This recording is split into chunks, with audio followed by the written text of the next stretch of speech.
That's a miss. Look at the bigger. Look at the turn. Oh, that was brilliant, Luke Bruce. Lewis runs into the open goal. Thank you very much. The Hawks are back in town. And he finishes more. He can with his fourth. He's had a day out.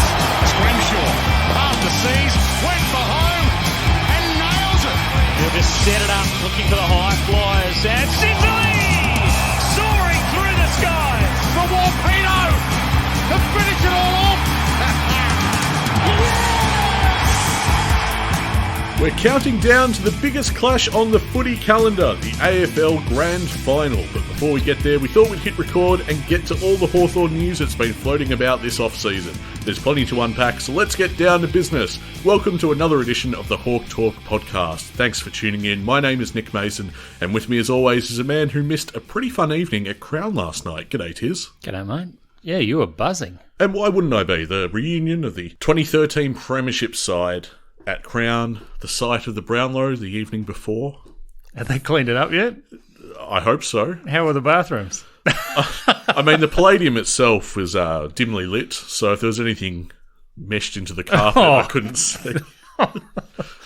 Now, Cyril didn't turn up, Clarko didn't turn up, Buddy didn't turn up. Yes. Gunston didn't turn up. Okay, well, what is this? You're trying to take the shine off it. Who else didn't turn up? I think that might have been it. Obviously, Fags. Birch was there because there were talk Yes. he wouldn't come.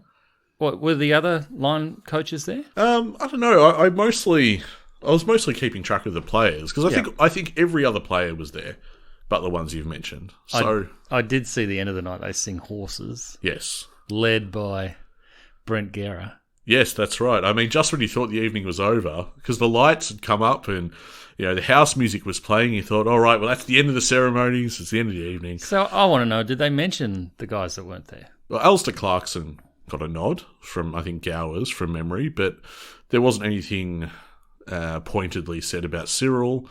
Buddy and Isaac Smith each got a tribute package because they're retiring stars. Right. But that's about it, really. But Buddy wasn't there.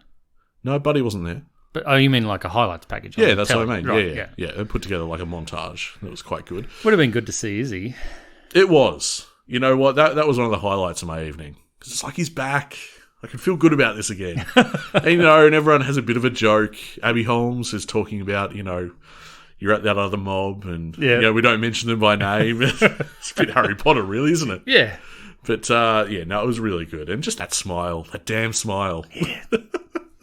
There's a clip of his father ringing up, was it 3AW the other week or SEN? Yeah. And talking about how he'd driven Ron Barassi with Isaac in the car as a young kid. Really? Yeah, and only at the end of the anecdote does he reveal that he's Isaac Smith's dad.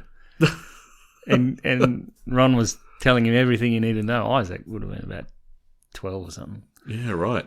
Pretty fun little story, but you were telling me that, there's all sorts one of stories. Jordan Lewis had no recollection of the game. Well, so he says. We were talking about this off mic. The revelation that he's not watched it back ever, and then you challenged that immediately, rightly so, and you said, well, they did the Fox Footy recall.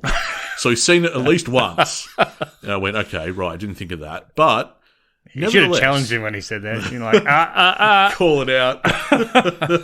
But he did, the way he was fielding questions, he had a vagueness about him that did suggest that he had not, in fact, watched it for 10 years. Yeah. So you'd think he would have got around to it by now. Yeah. So he got the best and fairest in 2014, didn't he, Lewis? Oh, did he? Yeah. I think I get confused. Gibbo got it 13 and 15. Yeah, I get confused as to when Gibbo won it. It's the highest honour in footy. Absolutely. Best and fairest in the Premiership side. Mm-hmm. So, there's many stories told. I mean, stuff around either side of the game itself was pretty amusing. The idea that Ruffy in his pre-Grand Final preparation just made sure that he was going to be the host with the most. If we did in fact win, he was going to make sure that his teammates were going to enjoy themselves and have everything set up. Because as we know, in the books that we've read from the players as well, the tradition became after you win, you go round to Ruffy's the next day and you live it up. So this is 2013 and Ruffy is, get a load of this confidence. Yeah. I don't know if I could ever do it, especially not in the public eye. He'd already bought the ice. He didn't just by the ice, he had to hide his identity because on the Wednesday in the lead up to the grand final, he bought a number of slabs. I mean, they're going to be drunk anyway.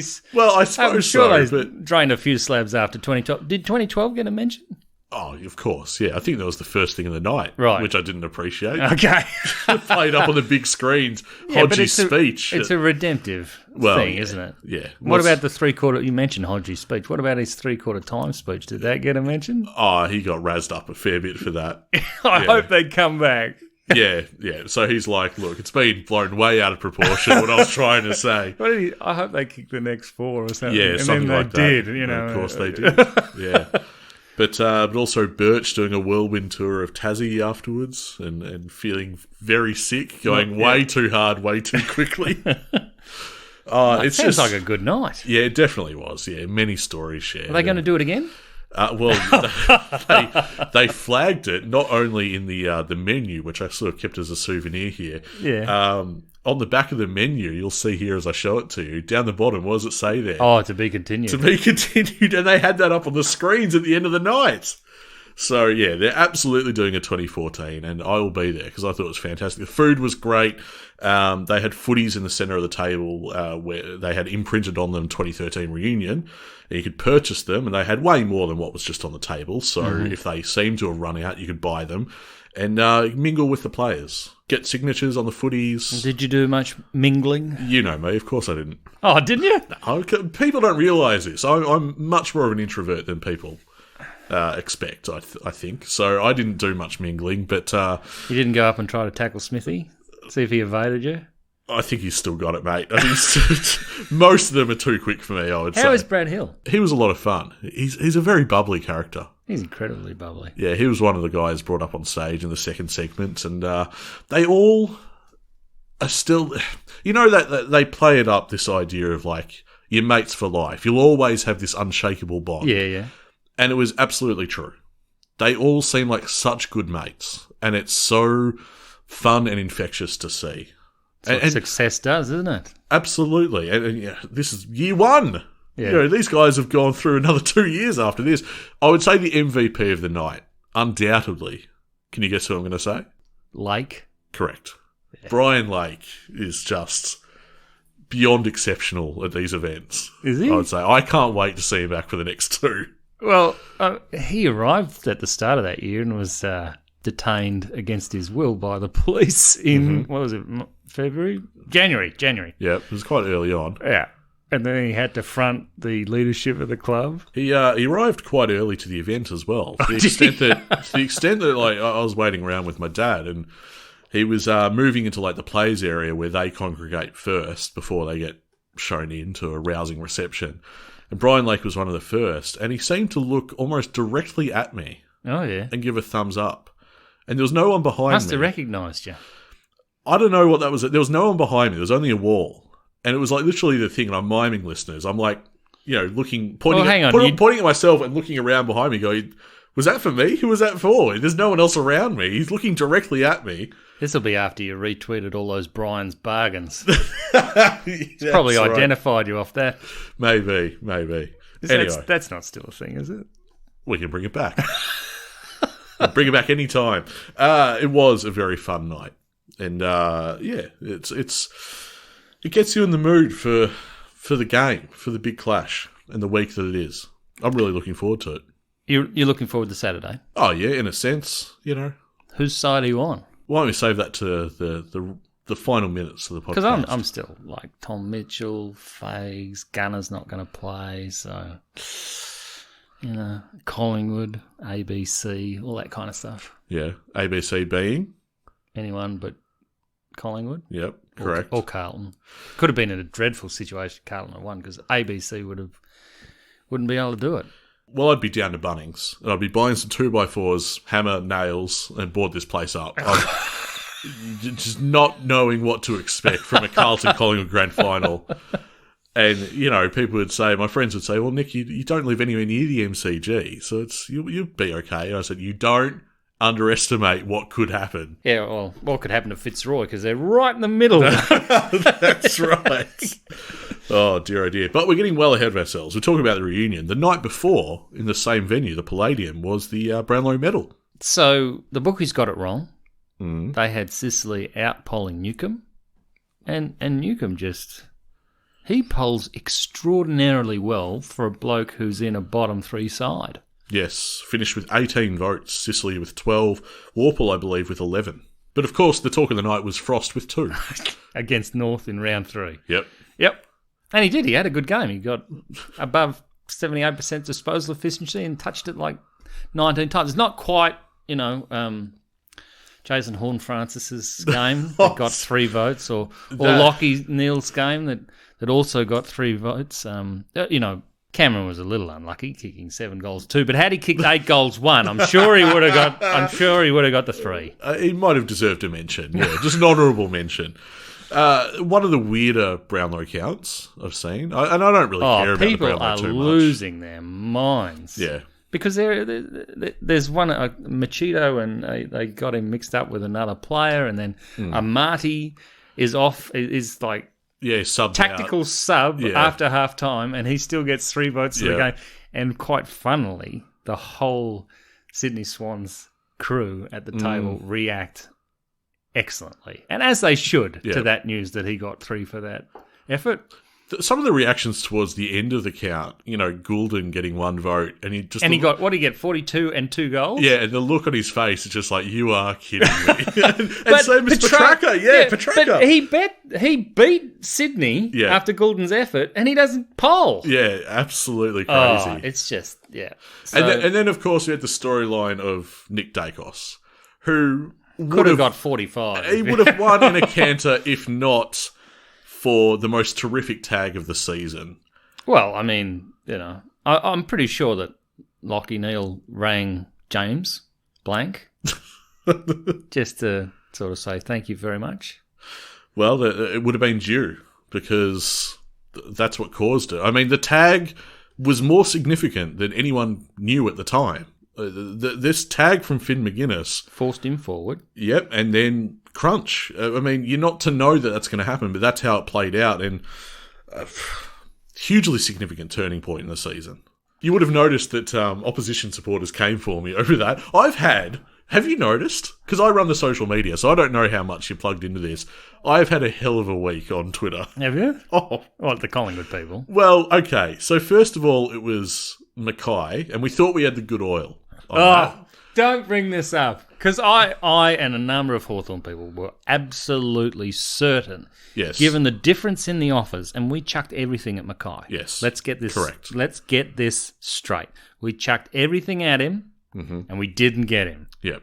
Another one. Through to the keeper. Pretty depressing. And we will say that we're not going to name our source, but you and I... There was a level of confidence there. And when we put it out there, the number of people that came into our DMs and they were like, yep, 100%. You guys I knew this a couple of days ago. Yeah, we heard all sorts confirming what we were getting at. And we were like, oh, okay. And we sort of felt more confident as a result. He ends up going to Essendon, and it's just an avalanche of tweets saying, good one, dickhead. It's like, okay, well, I stuck my neck out there. Anyway, we still haven't seen Bailey Smith arrive. Well, that one I've given you shit for, Did so you it doesn't, I know. doesn't really Did count. you see, I think the Age or someone's gone with, don't worry about this year. It's next year we're going to get the guys out of the other clubs. That's right, yeah. Jamara Ugle-Hagan and who else? Norton. Yeah. Oh, just not out of the same club at the same time. That'd be good. It's all about 2024 for Hawthorn, which doesn't fill me with a lot of confidence. I hope we can get something done this year. But now, having stepped out of the way of those abuses, you then took on the North faithful by calling them a charity. Their stimulus package is ridiculous. Stimulus package. That's what it is. It's this assistance package So we have 6 top 10 picks on our list. Yeah. They're getting 9 inside 3 years. Is that right? I think so. Something like that. Yeah. And they come at me and Hawthorn supporters saying, hypocrisy, saying that when? Yeah, our golden era was founded on this, that, and the other. And getting, like, blatantly, there's a lot of misinformation around it. They're remembering things. Hodge is a priority pick. It's like, okay, incorrect. The priority wrong. pick went to someone else, so we got it from them. Yeah, do your research, please. And then, of course, Collingwood with the Nick Dacos thing, thinking that I was having a laugh at him being injured, which was not the case. And then Melbourne came for you the week before. That's true. I forgot about them. Yeah, actually, it's been a fair fortnight on social media now. But I really enjoyed that fact that Hawthorn and Melbourne are the only two teams to have beaten the grand finalists. Yes. Yep. However, Hawthorn haven't lost to them this year either, which Melbourne have done. Yep. But what a delicious fact. Unbeaten. For me. Oh, well, yeah, for you specifically. As a Melbourne hater. With your hatred of Melbourne, it makes it even more sweet. But I just got a text, actually. I shouldn't really mention it. Yeah, go on. But the MCC have a ballot to get into the grand final, and they're having another allocation of the ballot after all those Melbourne members have handed up their grand final tickets. Can't be stuff going. Of course. Look, I just want to say, for anyone that's in any doubt, when I tweet and run our social media, it's for us. Yeah, you're not trying to rag on anybody. No, it's. Imagine if you were. Exactly right. It's for our audience. Yeah. Like, this is for Hawthorn people and anyone else. Just move along. This is not for you. This is for the brown and gold. But doesn't stop people having a crack. So you're really that worried about Ben Mackay after it would have been 6 years and $850K? That's huge money. This is for a bloke that hasn't even he's 70 games or something. 70 games, and he's been playing how long? 7 years. Wow. I think it's something like that. Imagine if he'd played more than half a season. We were talking off mic. That's based on what we were talking about. That's less than Tim O'Brien. Seriously. Yeah, if you. Yep, yeah, that is. I mean, Timmy got 115. He got 18 at the Dogs. Yep. We didn't let him get to 100 or God knows why.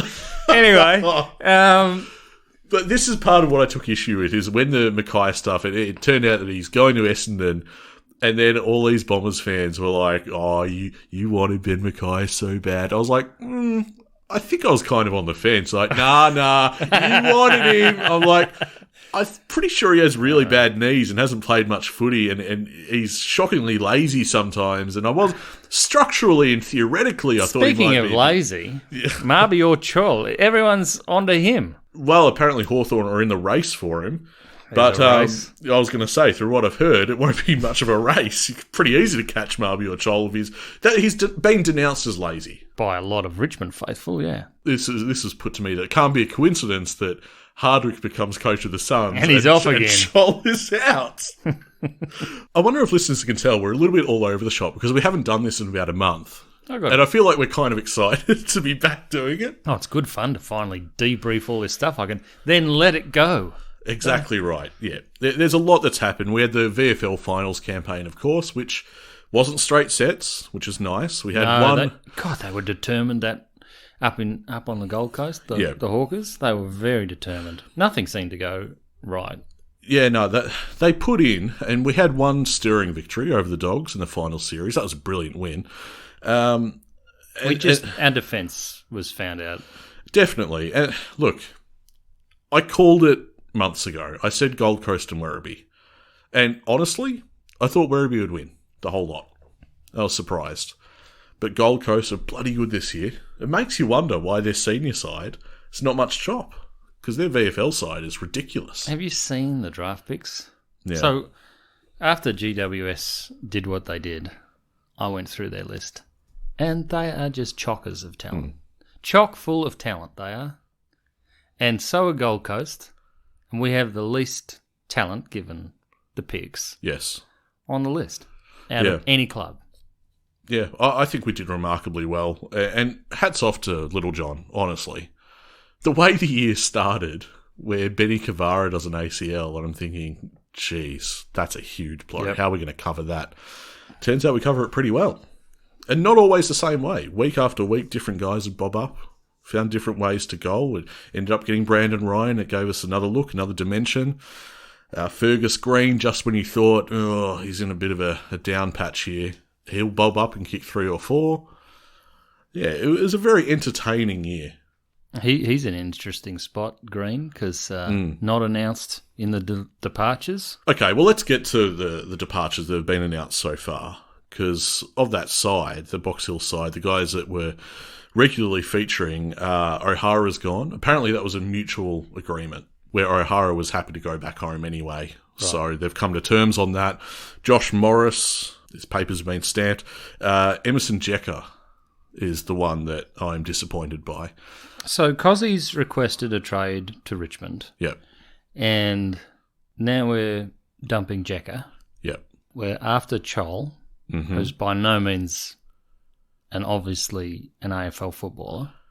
Yep, that's true. We're getting a bit thin up forward. Absolutely. In a forward line that, was kind of tentative and not functioning too well to begin with, we are running out of cards to play, so to speak. We've also got 3 blokes who have played in the forward line, Green, Long and Sarong, who are also without a contract. Yeah, remain out of contract, yep.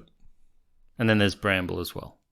Yes, yeah. So they're the remaining 4 that have question marks over them. Fergus Green. On top of that, Brockman leaves too. Yeah, it doesn't look great, does it? Fergus Green, Ned Long, Jai Sarong and Lockie Bramble are yet to be signed. I mean, in terms of forward stocks, at least we did the right thing and contracted Brandon Ryan for an extra year. You'll notice we gave Wingard another year as well, which I think was categorically the correct But he's call. not going to play. No, that's right. So now how many are out of our best forward line? Yeah, fair few. So there's no Cozzy, who we could rely on, at least, to bring in and play a role. We didn't pick him that often. But Well, no, but structurally he would make sense, being a counterpart to Lewis. Yeah. No Brockman. So I guess it's Butler's time to shine, really. Do we try to prevent Cozzy from going? How does that actually work, though? Because he's out of contract. We can't really prevent it, can we? No, he'll walk to the draft. Well, then we pick him up again. I'm sure that'll go down well. He'll love playing for us then. Well, I mean, we did it with Bucky. It turned out all right. Okay, well, we didn't let him leave. So apparently the word is that we offered Cozzy 1-year deal and Richmond... Well, then we didn't want him. Well, exactly. We didn't think much of him, and then Richmond's come along and said, well, we'll give you more than that. Yep. And Jacobs rightly has gone, okay, well, I'll take that. Yeah. It's better job security. And they've got well, I'm not sure about that. Well, it's better than 1 year. He's probably been offered 2 at least. I can see it. And he gets to reside in Melbourne still. There's still, you could see why he would make the jump. Chris Newman's off to Richmond. Yeah. Former forwards coach. Off to Richmond with Cozzy. So that's our 3rd forwards coach in 3 years. Yep. Although he didn't get the top job, though. But he's under Uze now, isn't he? Yes. Yeah, the assistant coach of Uze. It's good to see Uze getting the role. He's put his hand up a number of times, and it looked like he was going to miss out entirely. But So what are we tiptoeing around here? That the forward line's stuffed? I'm using the lenient term there. Yeah, like it's lost all structure. Yep. It's totally lost all structure. The only guys you can depend on there are what? Law, Lewis and Bruce. Yep. That's it. The rest are completely unknown quantities, and you're hoping that they'll come through. And I mean, you got Massimo D'Ambrosio. Is that how you say it? I think so. He wants to come across. Great. Yeah. On paper, I can understand how Hawthorn fans are cynical because on paper he's a half-back. That's what he's been doing at Essendon. Yeah. I dare say that we won't play him that way, that we might try and manoeuvre him on the wing and forward. Unfortunately, 6-6-6 is a thing. Otherwise, we'd just do the Flying Ducks thing every week. We've got that many half-back flankers. The Flying V, you mean. Yeah, exactly. Yeah. I'm not impressed at all. We can't land any talent that...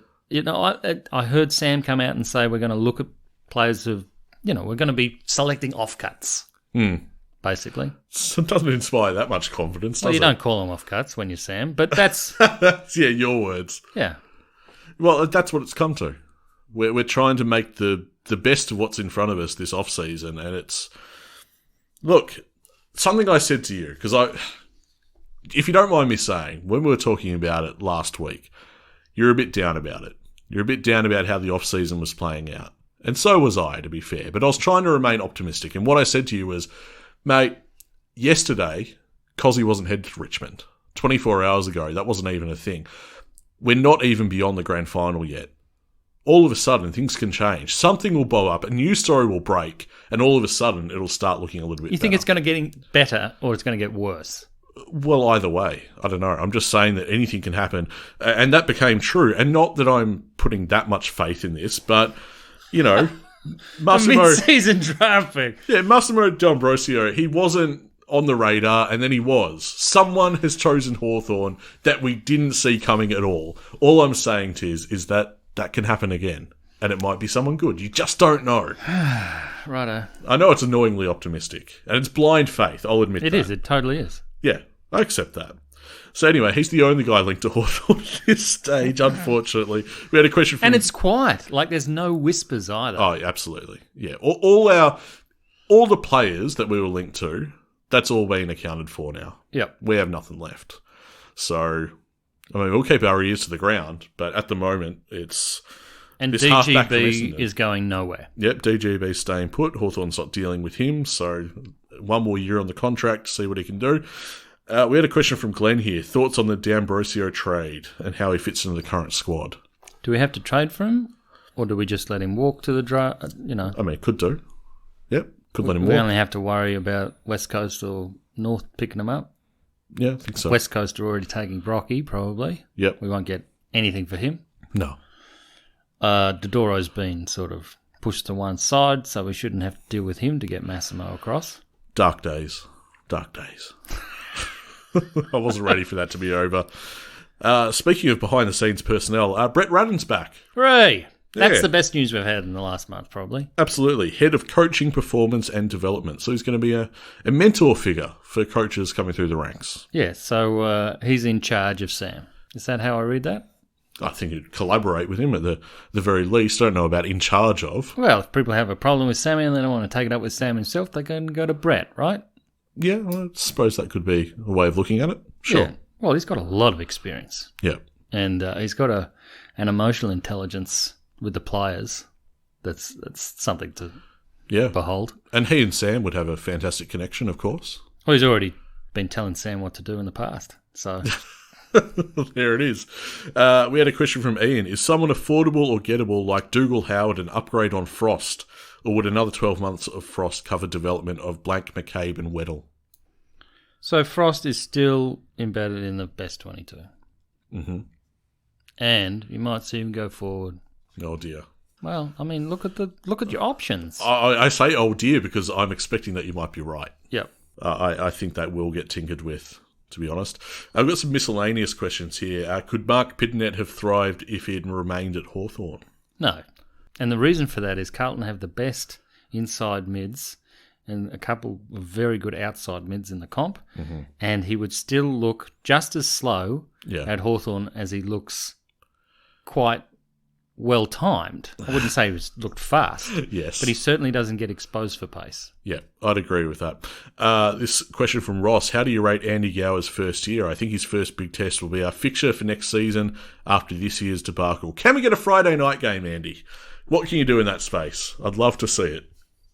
I think we deserve it, frankly. Yeah, do you? Well, we're a 16th place club, but we're not. And we had a couple of very good results. Exactly. Obviously. We're not entertaining. No. But it certainly doesn't look like we're going to be all that competitive come the final end of the season. No. This rebuild is hitting a few setbacks. You know, rebuild's kind of like Dingley. The only thing that really is good about the setbacks that are happening in the acquisitions is that it's happening early. Correct. And if it happens in 2 years' time, then we should really worry. Yeah. But we've got so much cash. Yeah. Can we go to GWS and pick up one of their players and take they have pick 4, isn't it? Yeah. You're still on the Haynes train. Yeah. Can we get that done, please? Yeah, apparently if Haynes wants to stay GWS... He doesn't even have to play, I don't care. You just want the pick. Yeah. Andy Gower's first year, that was a question. What do you reckon? What have I got? Well, if I'm judging him on the progress towards Dingley, that's been nothing. Yeah. If I judge him on the membership numbers, went down. If I judge him on the number of wins on field, that went down. Jeez, you're harsh. Well, what do you want me to judge him on? It's so... Well, that is more the point, isn't it? He doesn't have a CEO. Well, Ash Klein now. Yeah. just arrived. Yep. So that happened eventually. Didn't happen at pace. Wow. I will take your point that you're not sure how to judge him. I think that's valid. But the more you keep on rattling off these questions, I just don't think it's fair. None of it looks great, does it? Well, I don't think all of it is down to him. We're going to find out if we made a profit at the end of the year. That will be interesting. They keep discounting the memberships, getting you riled up.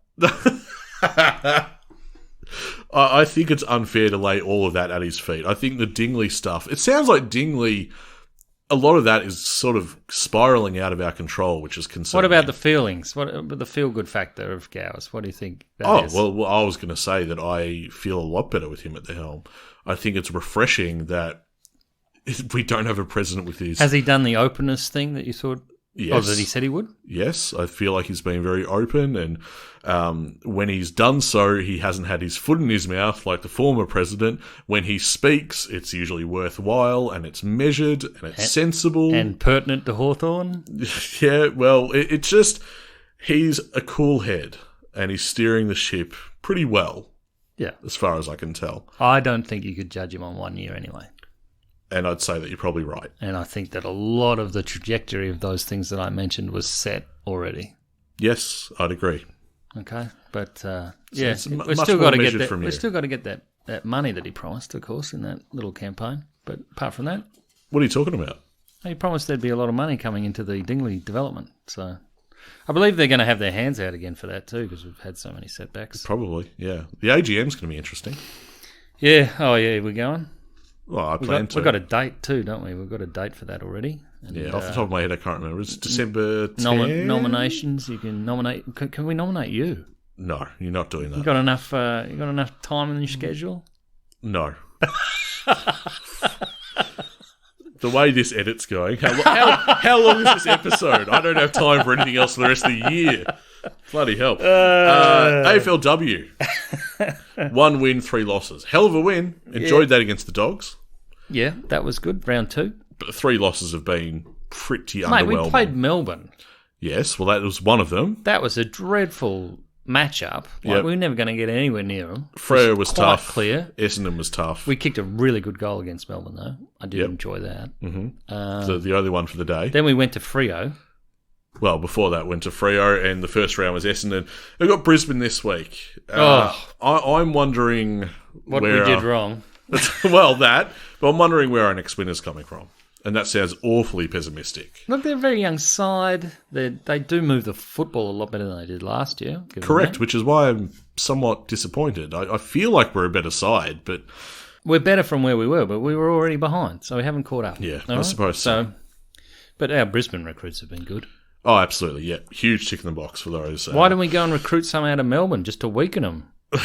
Exactly. Why didn't someone else? Well, yeah, they're powerhouses. They're going to go back-to-back. Doesn't sit well, does it? But you know what does sit well? Hawthorn winning their first ever VFLW Premiership. The wheelchair side, having come from a winless season, the season before, really, to become premiers. God, I didn't know that. That is an outrageously good effort. So congratulations. And they won it in a canter as well. It was easy win on the final game. Was that due to recruiting? Well, I'm not sure. I'm not sure why it was the case, but I believe they played Richmond, and it was just such a one-sided affair. Yasin Hill dominating once again. Our Hawthorn blind side also 2023 premiers too. So, well, I mean, that was a lay down Mazette. Didn't we have gold versus brown or something? I think you might have been right. Yeah, that was that game. Yeah. Yeah, couldn't have lost. Hey, mate, a Hawthorn win is a Hawthorn win. That's why I take match sim so seriously in the preseason. Anyway, mate, there's been so much to cover. I feel like we might have left stuff out, but we'll get to some social media stuff before we call time on this app. It genuinely makes our day whenever we notice a new review has popped up on Apple Podcasts. If you could spare a moment to rate and review the show, that'd be wonderful. Meanwhile, you can get on board with us on our social channels. We'll be covering free agency, the trade period, the draft. We're keeping you updated all throughout the off-season. Find us on Twitter, or as it's known, X, Facebook and Instagram. We just surpassed 4,600 followers on X, which is a huge huge effort, and we very much appreciate everyone being on board. Now, of course, the Hawk Talk podcast also thrives thanks to an amazing contingent of listeners who support us, our proud, passionate, and paid-up Patreon subscribers tiers. Every bit of support, big or small, helps us put time into this show.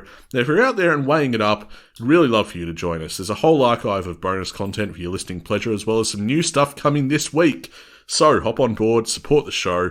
All the details are at patreon.com/HawkTalkPod. Now, I know they haven't moved the grand final to Friday night yet, but I would still like your predictions. That's a cheap drive-by. Well, look. Come on. Final game of the year. We have to talk about it. Doesn't involve Hawthorn in any way, but... Well, it does. I mean, we've got Fags, who would become the oldest premiership coach. And he's in rare air because he's a coach that's... he's one of the few that's never played the game as well. So that would be a monumental achievement. All right, well, let's go through who we're picking for the winner, margin, Norm Smith. Okay. I'm good with that. You want me to start? Yeah. Okay, all right. Because you'll probably be different to me. The head says Collingwood. Who's head? Head versus heart. So I reckon heart, Brisbane. I want Brisbane to win. No question of that. I think Collingwood... What about Tommy Mitchell? Come on. What do you mean, come on? He's a Brownlow medalist. Mister, I'm the happiest I've ever been at a football club. I couldn't always say that in the past few years. Well, he certainly wasn't happy at the Sydney Swans, and he was their best performer in that grand final. I think it's a little bit of a slap in the face. I don't care for it. He should not be commenting on his history with other clubs. I just don't. There's a lack of class to it I don't really appreciate. Okay, all right. So I just don't think there's a need for it. Even if it's out of, if it's flippance, then that's unfortunate. But if it's a calculated... Mitchell, Norm Smith. Oh, no. He had a very good game in that prelim. I don't mean to be harsh on Mitchell, but I don't think he's the Norm Smith. I'm going to say Elliott. No. Why? What's wrong with that? Okay, fair enough. Likely to come out and kick 4 or 5. You don't know. Does that count? What do you mean? Gunston kicked 4. He didn't get a Norm. Lake said that Gunston didn't turn up because he's still salty about it. He's a bastard. I'm telling you, Lake was the MVP of the evening. So many good calls. No, Tommy Mitchell's, he's used very well by Collingwood. Can I say if Brisbane win, Norm Smith, McLuggage? Nah, won't happen. Well, he hasn't had a good month, has he? Yeah, look at your face. You're not sure now. Do you know who's 150 to 1? Go on. Hitwood. No chance. He's less of a chance than anyone we've mentioned so far. Really? Absolutely. Well, I mean, statistically, but the bookies have him as less than a chance. Yes, but I looked at it and I thought, you know what? Something I discovered just recently is that I have a familial link to Brisbane, and so I'm sort of bound to go for them. My great uncle apparently played for Fitzroy. How many games? 249. Oh my God, that's a lot. Yeah. Wow. Yep, between the years of 1932 and 1948. He's in the Fitzroy team of the century. That's quite a long time, actually. Frank Curcio, or Curcio. Okay, you should probably know how to say it. Well, I've only just looked into this, mate. I've never met the guy. I don't know how to say his name, but he's Italian. So what do you think? If you're looking at that name there, it'd be Curcio. I don't know. A bogan would say Curcio. Or is it Frank Cruciatus or something? No, his name's bloody Frank Curcio. There you go. That's perfect. Yeah, so you go with that. The bogan way of saying it. Was he a premiership player? No, and I'll tell you why. In fact, can you think of why? It was his 250th, and they were playing in a grand final and didn't get selected? World War II military service cost Curcio a place in Fitzroy's 1944 premiership team, and 3 broken fingers sustained in a services match in 1945 effectively ended his musical career. Wow. So he put in but didn't get much joy. What did he play? That's a good question. I have to keep on reading through this. Bass violinist. Bass violin? Yeah, that's what the Wikipedia says. Interesting. Fitzroy captain, 1938, 39, 40, 41. It's my great uncle. Wow. Which I did not know until recently. How'd you find out? Through my mum. Oh, there you go. Yeah. Who's a Bombers supporter. No one's quite sure when her side of the family jumped off the Fitzroy train and onto Essendon. I know how I'm a Hawthorn supporter, but I don't know where that happened. Gee, nearly 250 games. That's a lot. So up at the Gabba, where they have the honours board, it's him and some other bloke. They named the honours board after him. Interesting. Yeah, so he's a big player. So you're all over the Brisbane Lions this weekend? Well, I mean, not only should I be? Because the opposition's Collingwood and I don't want them to win. What position did he play, by the way? Says here he was a tough, hard ruckman who also played well in the back line. He was renowned for protecting his smaller teammates. Okay, I need to read the citation for this, but he's known as the first VFL player of Italian background to really emerge as a great footballer. Wow! So where is that coming from? That's coming from the Catholic Weekly. Amazing. Okay, there you go. Gosh, well, this has been a bit of a history lesson, Nick. I didn't expect this for the preview for the grand final. No, I didn't. Well, like I said, I only found out about this recently. How about this? He played his best football in an era when Fitzroy's best and fairest records were either lost or not kept. Oh, my God. Arguably robbing him of an opportunity to be recorded and remembered as a great player in the record books. He was the first ever Fitzroy player to play 200 league games. Gee whiz. This guy's a big deal. So anyway... He's quite a big deal. So, the point is... We might have to rename the podcast. My tip... Brisbane. By 40 with Oscar McInerney there, Ruckman? Nah, Brisbane by... Let's go an Ash Brown 10 points. I think it'll be a close game either way. I don't think so. I think Brisbane absolutely wipe the floor with Collingwood and win by 40. What informs your opinion? It can't be the last game they played. I just look at their forward lines. Yeah. And as long as Brisbane keep their head... The Brisbane forward line is so much more potent it's got a lot of than firepower. The Collingwood forward line. Yeah. If Collingwood have a down quarter, they could kick 7. Yeah. Very quickly. Collingwood, the last time these two squared off, they had a lot of key outs. So I would caution anyone in reading into the past encounter between these two teams. Yeah, you reckon they're going to be in another close grand final, do you, Collingwood? Maybe. Just for a bit of fun. Oh, I tell you what. What are they? 15 from 45. Is that 15 it? premierships from 45 grand finals. Oh, boy. Brisbane have won the last 6 against them. The last 6 games. It has to what end sometime. Next year sometime. We need to wrap this thing up. In terms of the Hawk Talk podcast, next time you'll hear us, well, if you're a Patreon subscriber, you'll hear us real soon, recapping our crystal ball predictions, revisiting those. Some of them are spot on, others are pretty dodgy, so look forward to that, subscribers. But apart from that, of course, we have the free agency period, the trade period coming up, and the draft. We'll be around. Take a little bit more of a breather. Can we do that? Can we do that segment, Sam Watch, where people report in on which cafe they've seen Sam talking to someone in? 100%. There's so much more to look forward to here on the Hawk Talk podcast as we get towards the pointy end of 2023. We'll catch you soon. We are a happy team at Hawthorn.